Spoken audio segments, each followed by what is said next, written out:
This is a 1966 Glastron. It's in beautiful condition, and Mike commissioned us to create a classic motor for him. So this is one of our funnest projects because it's a great conversation piece. It's neat. The customer is great, got good motivation for the boat too. He's good at taking care of things and listening.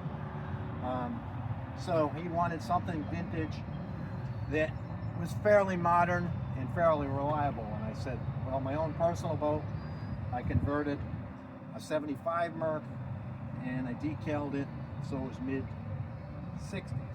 The same motor, you can decal it to look like mid-70s because they made these. They made them in 80, 75, and even 65 was slightly different.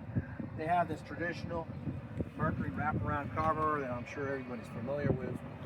So fortunately you're able to buy these decals and make the motor kind of retro. And fortunately you have lots of choices. My own personal boat has red decals. My boat is red, this boat is blue. So this is about a mid-70s vintage, like 80 Merc decal set. But what we did, we took a 1980 Merc and we upgraded the ignition system, basically put newer components on it. We replaced the harness, we rebuilt the carburetors, rebuilt the fuel pump, updated all the hoses, and we added power trim that that's interchangeable on this from, say, a 1989 motor. We made sure that was clean. This is a modern trim.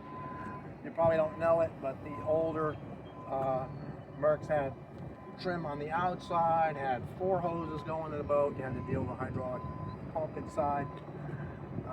Really kind of messy. So this is modern, easier to get parts for, much more functioning, and it gives them power trim. So we just took it for a ride. It ran great. We got some videos of going through the water.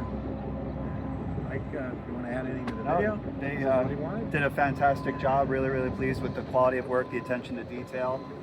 Even went as far as to replace the gauges in the gauge cluster with a period correct Merc gauge cluster, which I think really finishes off the boat nicely and adds a little bit extra functionality with some gauges that the boat didn't have in the 60s. So really pleased with how that turned out. So we'll add some videos of going through the water and some photos of the gauges, and away we go.